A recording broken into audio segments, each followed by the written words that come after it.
तो हम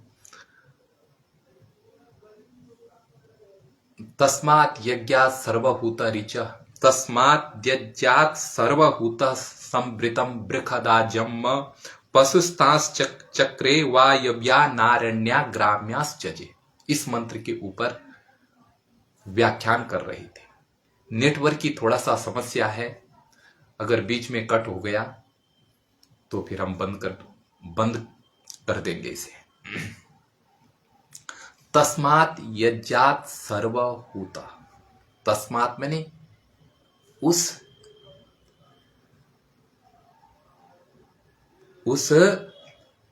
यज्ञ, उस यज्ञ स्वरूप सर्व पूजनीय सर्वभूत, जिसकी सब पूजा करते हैं, जिसे सब आहुति देते हैं या जिसे सब आहुति दे सकते हैं, जो सर्व पूजनीय है, जो सार्वभौमिक ईश्वर है, जिसका किसी के साथ कोई विरोध नहीं है, वह परम तत्व, जो हर धर्म में जिसकी स्वीकृति है, उसके नाम कितने ही हो सकते हैं, लेकिन है वह एक, उस सर्व पूजनीय सर्वमान्य सर्वसम्मान्य परमात्मा से प्रिषद दही और दूसरा है आज्यम। आज्यम का अर्थ होता है घी, मक्खन आदि। उस पराचेतना से ये चीजें पैदा हुई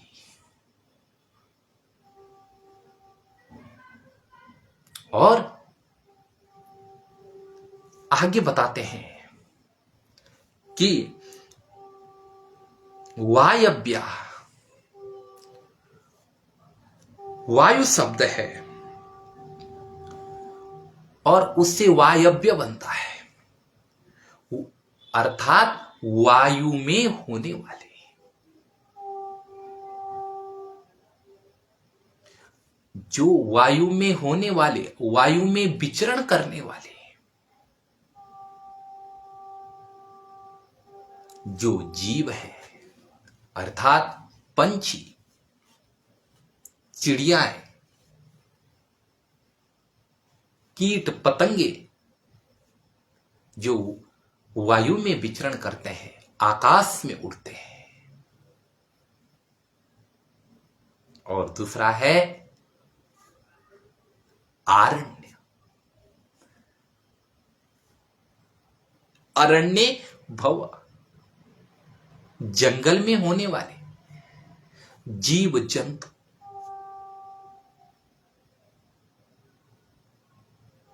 और फिर है ग्राम्यास, ग्रामे भव, ग्राम में होने वाले जो जीव है, गाय आदि। पशुश्च चक्रीय, तान, ये जो पशु हैं, ये पशु उससे पैदा हुए। ध्यान देना, ये जो जीव जंतु हैं, सकल ब्रह्मांड है, यह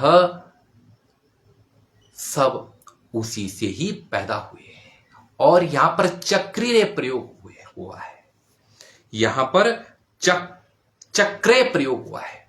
चक्रे, चक्राते, चक्रीय, यह परोक्ष अर्थ में प्रयोग होता है संस्कृत में।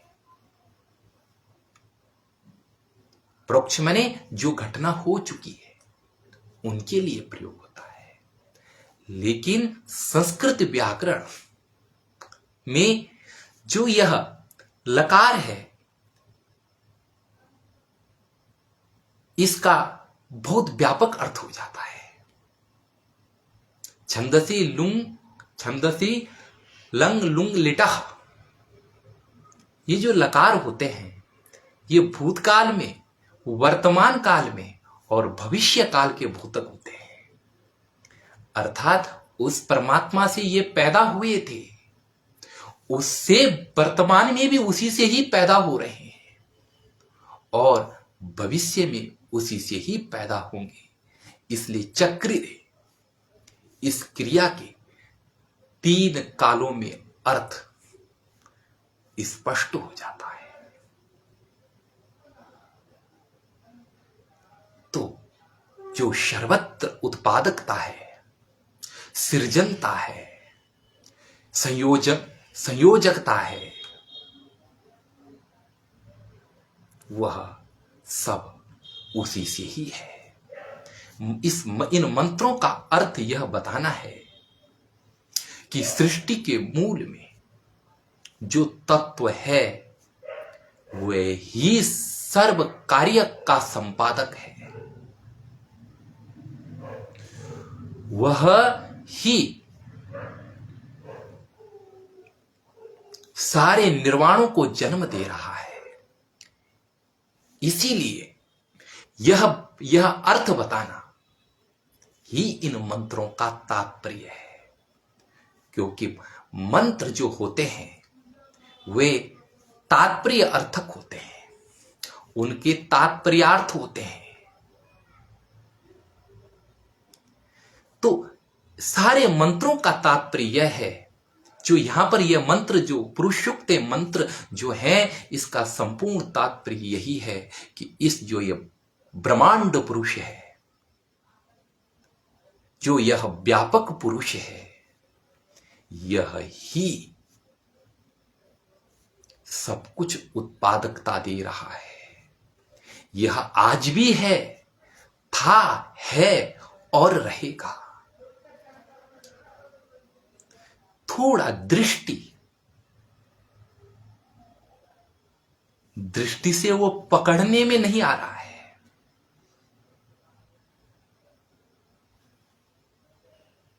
उसका विराट रूप है, था, है और रहेगा, लेकिन दृष्टि मिथ्या भ्रांति पैदा करती है। सर्वत्र वही है, अनंत हस्तों से वह जीवों के लिए भोग प्रदान कर रहा है। अनंत हस्तों से वह नेत्रों के लिए सुंदर पुष्प सौंदर्य का सृजन कर रहा है। अनंत हस्तों से, अनंत मुखों से वह इन कानों के लिए सतत संगीत का दिव्य नाद प्रकट कर रहा है। अनंत सुगंधे, अनंत सुरभि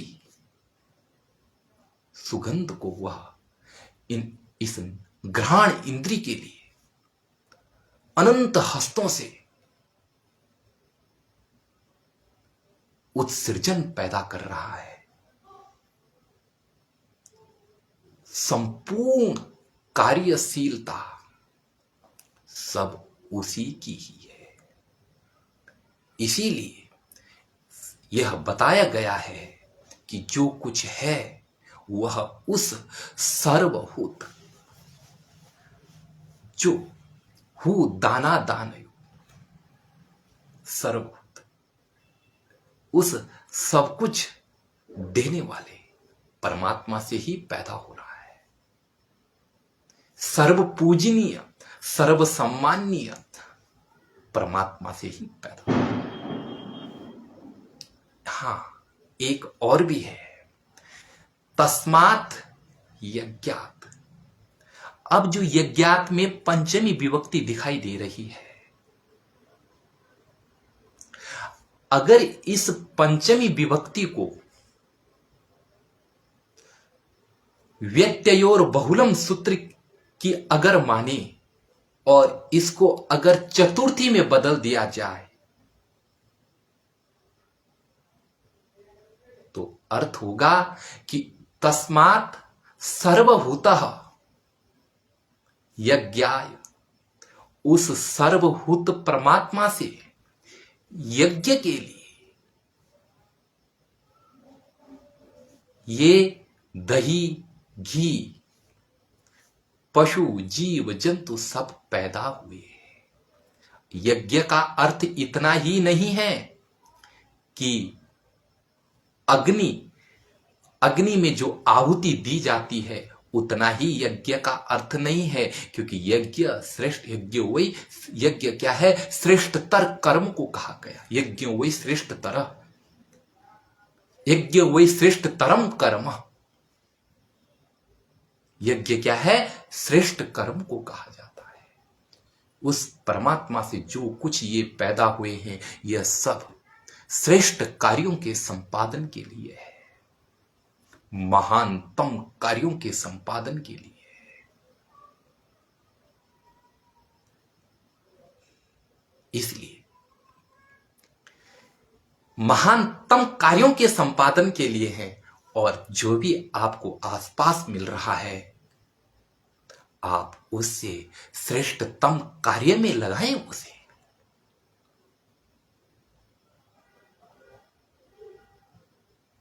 तो परमात्मा ईश्वर से यह जो कुछ मिला है आपको, उसे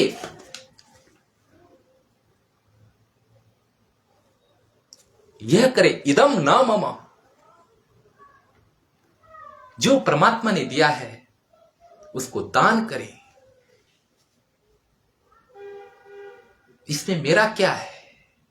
देही में ददामिते, एक मंत्र में कहा है, जो मुझे दिया है उसने उसी को मैं दे रहा हूं। अपना क्या है? अर्पण करें।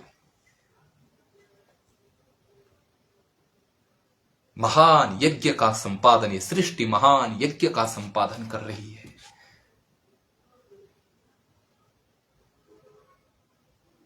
जैसे आप आहुति देते हैं और वह उसमें रासायनिक क्रिया अग्नि के माध्यम से वह फैल जाता है, ऐसे ही प्रकृति में सतत यज्ञ चल रहा है। जो प्रकृति में गिर रहा है, पड़ रहा है, वह नव सृजन में पैदा हो रहा है।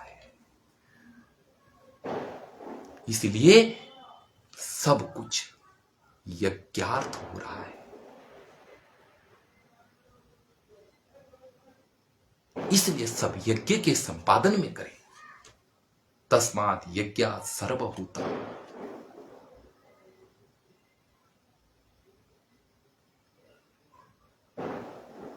सारे उस परमात्मा से सब कुछ पैदा हुआ।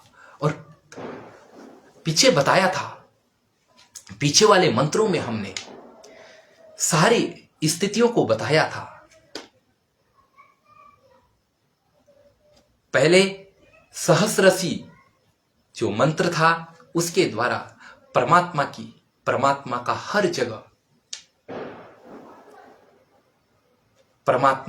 जगह उपलब्ध होना, परमात्मा की दृष्टि का हर जगह उपलब्ध होना, इस विषय में वर्णन किया था।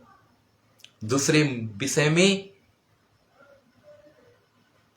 परमात्मा सर्वत्र व्यापक है, यद भूतम भाव्यम बताया था। जो भूत भविष्य वर्तमान सर्वम पुरुष एव, सब पुरुष ही है। फिर उसके बाद परमात्मा के एक पाद से यह सारी सृष्टि का निर्माण, और 3 पाद। एक पाद मैंने एक अंश से, पाद का मतलब पांव नहीं, पाद का अर्थ है अंश। उसके एक अंश से, एक अंश में यह सारी सृष्टि विद्यमान है, और 3 अंश उसके आकाश का मतलब ये नहीं कि ऊपर है, नहीं, आकाश नीचे भी है। पृथ्वी के नीचे आकाश ही है। सर्वत्र चारों ओर हमारे लिए आकाश है। और जो जहां अभी दिन है, जिसे हम जहां अभी दिन है, उनके लिए ये नीचे या ऊपर चारों ओर जो आकाश है, सर्वत्र आकाश ही है, उसमें उस परमात्मा की अनंत अनंत गैलेक्सियां, उनके ऊपर सर्वत्र का कोई ब्रह्मांड का छोर नहीं, इसलिए वो 3 अंश में विद्यमान है।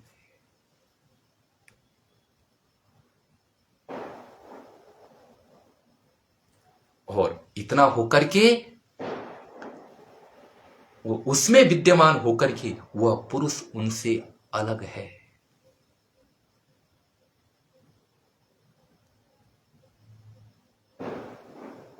आया था पीछे,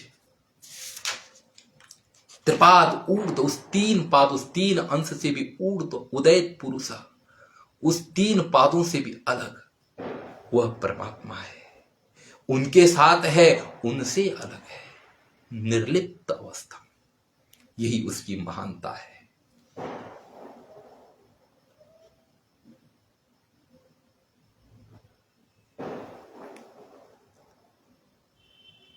और यह जगत पैदा होता है और फिर उत्पन्न होता रहता है और उत्पन्न और विनाश को प्राप्त होता है। पीछे बताया था, पीछे बताया था कि पादोस्य हा भवत पुनः, ये पुनः पुनः यह पाद, जिसमें एक पाद में यह पृथ्वी है, यह क्या है, बारंबार जन्म दे रहा है। उसी परमात्मा, उसी यज्ञ पुरुष से ये सारे जीव का सृजन हो रहा है, सृष्टि की उत्पत्ति कर बताया जा रहा है। तस्मात् यज्ञात् सर्वभूत, तस्मात् यज्ञात् सर्वभूत संवृतम बृखदाजम।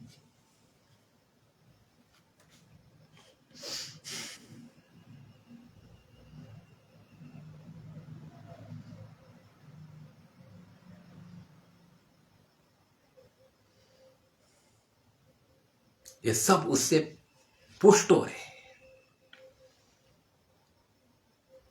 अच्छा, तो ठीक है।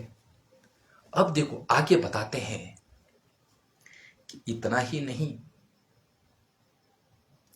उस यज्ञ स्वरूप परमात्मा से ध्यान देना, बहुत सारी भ्रांतियां होती है और इसलिए वेद का थोड़ा सा लोग उल्टा अर्थ कर लेते हैं। तस्मात् उस यज्ञ स्वरूप परमात्मा से, यज्ञ, यज्ञ वही विष्णु। यज्ञ क्या है? विष्णु। विष्णु क्या है? विशति सर्वत्र, जो सर्वत्र जगह व्यापक है, उसका नाम विष्णु है। उस विष्णु, उस परमात्मा से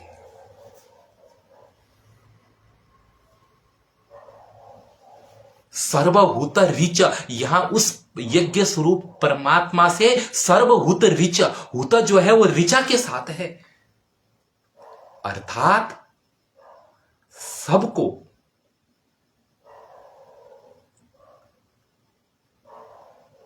सर्वाक आहुति देने वाले ऋग्वेद, सर्व उस परमात्मा से जिसमें सबको आहुति का विधान करने का वर्णन है, उस ऋचा, वह ऋग्वेद।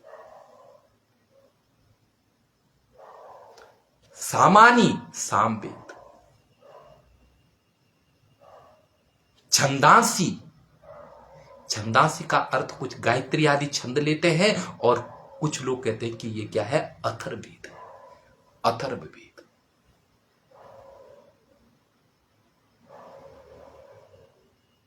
तस्मा सर्वभूत ऋचः सामानी जज्जिरे, उससे, उस परमात्मा से सर्वाभूति का विधान करने वाला ऋग्वेद,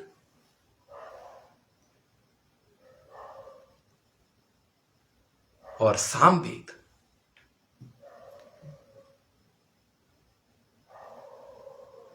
और तस्मात् छंदांसी, उससे छंद जज्जिरे पैदा हुई। और तस्मात् यजु अजायत, और उसी से ही यजुर्वेद पैदा हुई। ध्यान देना, ये उस परमात्मा से पैदा हुई। ये पहले सृष्टि का कुछ वर्णन किया और सृष्टि को कैसे चलाया जाता है, सृष्टि के क्या नियम है, उनके नियमों का वर्णन करने वाले ये ग्रंथ, इनको बताया गया है। सृष्टि को रचने वाला और किन नियमों से सृष्टि को रचा गया, सारे विज्ञान सम्मत ग्रंथ हैं ये। इसलिए महर्षि दयानंद ने कहा कि जो वेद हैं वह सर्व सत्य विद्याओं के उत्पादक, उनसे ही सारे सत्य विद्याएं पैदा हुई। ये परमात्मा का काव्य है। देवस्य पश्य काव्यम न ममार न चिरियते, ये उस देव का काव्य है।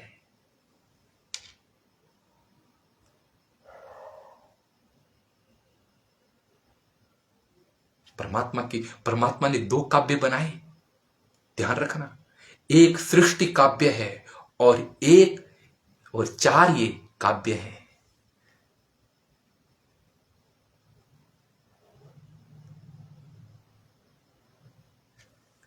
ये जो सृष्टि है, जो ये सृष्टि बना रखी है, इस सृष्टि के नियम के अनुसार अपने जीवन को चलाना।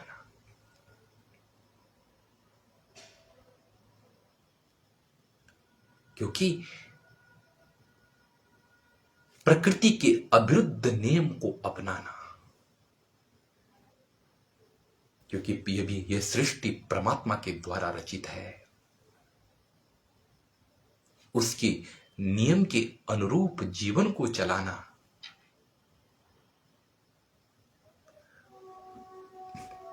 और जो ये चार वेद हैं इनके अधीन अपने को नियम, अपने जीवन को चलाना।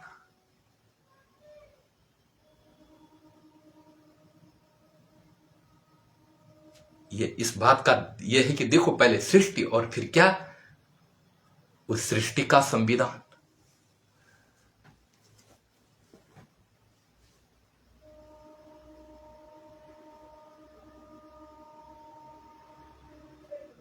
ये चार पैदा हुई उससे। देवस्य पश्य काव्यम, ऐसा मंत्र है।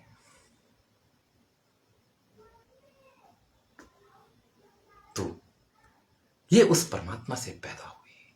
कुछ लोग ये कहते हैं कि पूर्ववत ही रखो कि तस्मात् यज्ञा सर्वभूत, उस सर्वभूत परमात्मा से।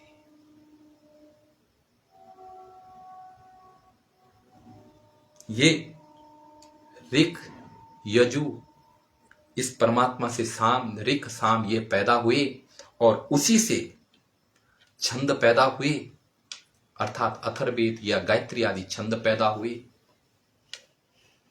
या उसी परमात्मा से यजुर्वेद पैदा हुए। तस्मात् छंदांसि जज्जिरे, उसी से ही, कुछ संगीतकारों का कहना है कि उसी से ही छंद, ताल, लय सब पैदा हुई। वह संगीत का आदि सृजक है।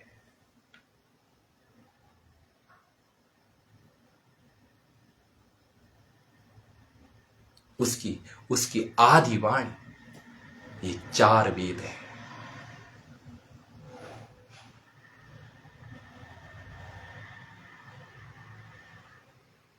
ये चार वाणी उसी से ही पैदा हुई।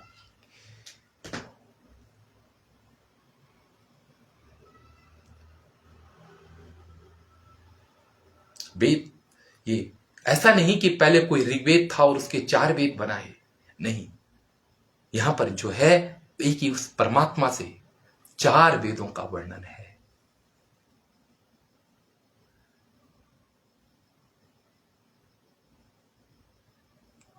हो सकता है किसी कुछ उसके ऊपर कुछ अन्य मत हो, लेकिन वैदिक मत तो यह है कि 4 वेद पैदा हुए, परमात्मा की वाणी है।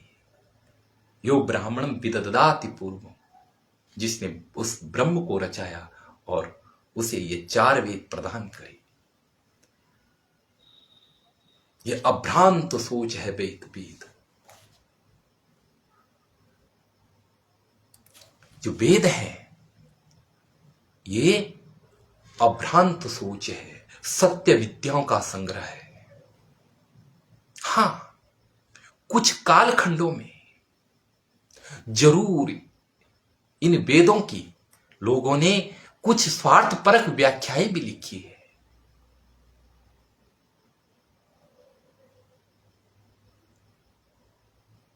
तो हो सकता है कि उस काल के लिए वह ठीक हो, लेकिन सार्वभौमिक, सार्वजनिक और सार्वकालिक जो विचारधारा है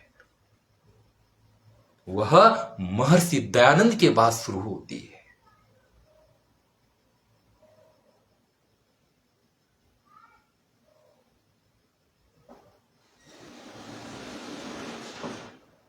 इसीलिए वेद जो हैं इनमें इतिहास को न खोज करके, इनमें तुच्छताओं को न खोज करके क्यों ना व्यापकता को खोजा जाए। तो हमारा मंत्र था कि ये 4 वेद इसी परमात्मा से पैदा हुए। आगे कुछ जीव जंतुओं का वर्णन है।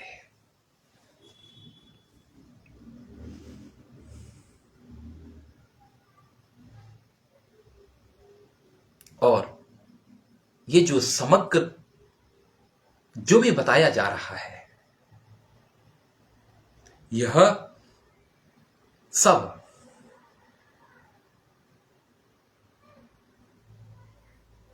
उस परमात्मा से पैदा हुए हैं और उसी की सेवार्थ, उसी के द्वारा बताए गए यज्ञ के संपादन के लिए बताया जा रहा है। ऐसा हमने पहले भी बताया है। अब आगे कहते हैं कि उसी परमात्मा से अश्व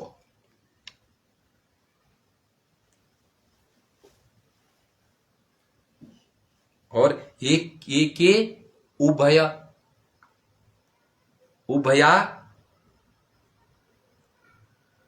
एके चोभया दतः, एके च उभया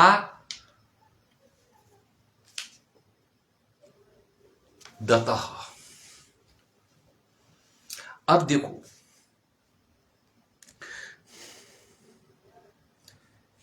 उभया दत, उभय तो दंता एसाम ते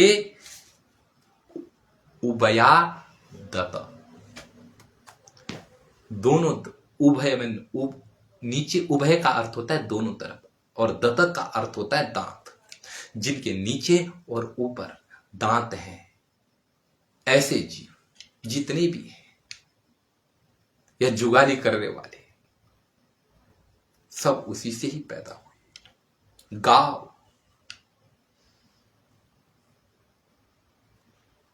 इत्यादि, गाय जो सात्विक पशु हैं, जिनको क्या है, मानव ने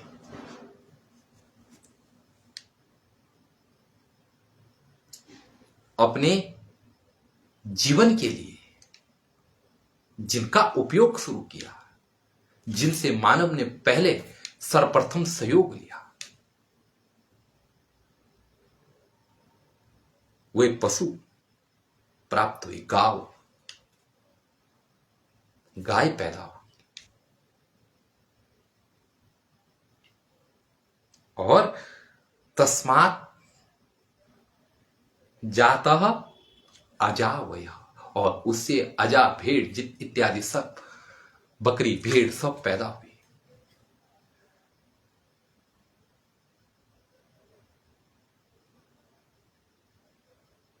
तो ये सब अब जो उससे पैदा हुए और मानव हित इनसे हुआ और इनका हित मानव से हुआ।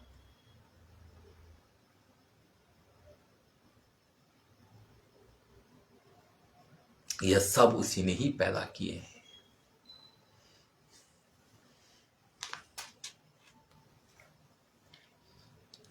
अब थोड़ा सा एक बहुत गहरा विचार है।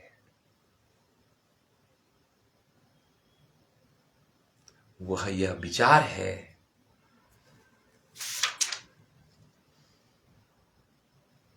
हाँ, यहां पर कहते हैं कि जो यज्ञ पुरुष था, जो